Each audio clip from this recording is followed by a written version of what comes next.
To give you a feel for what prizing or triggering active sexual tension is like and the power that it can have on women, I want to read you some stuff from a book called The Joy of Letting Women Down, Secrets of the Worship Male. Marcia is one of the employees in the office of George, a well-known worship male. Quietly and unobtrusively, she worships the ground he walks on, but he has not done any more than give her the occasional conspiratorial smile when he passes her desk. One morning, on a whim, he decides to take her along on a quick business trip to Paris. He sends her instructions via email to meet him at the airport. Marcia dashes home to pack a bag and arrives at the airport on time, breathless and ecstatic. George turns up only seconds before boarding. The flight is a blur of vodka-fueled sexy banter, and by the time their taxi pulls up at the Paris hotel, Marcia is sure they are going straight to bed in bliss. However, at reception, George books 2 non-adjoining rooms and says he'll meet her in the bar in an hour. Disappointed but still hopeful, Marcia re-washes her hair, reapplies her makeup, changes her clothes, and goes down to the bar to wait for her master. 2 hours late, George arrives, all smiles, orders drinks to be sent to his room, and taking Marcia's arm, invites her to come up and see his contracts. In his room, Marcia discovers this was no double entendre. He gives her a stack of documents to proofread while he disappears into the bathroom. She tries to concentrate on the task, heart-pounding, waiting, anticipating. George takes his time, then asks her to bring him a drink.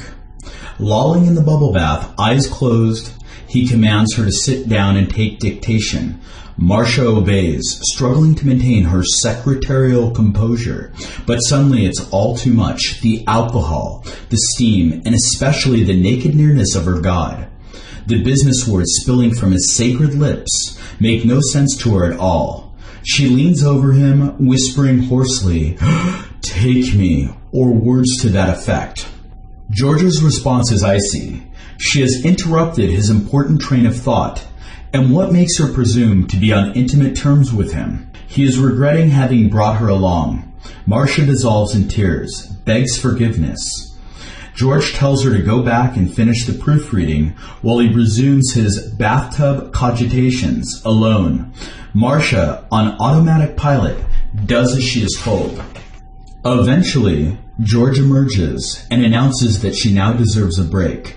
Dinner at his favorite brasserie.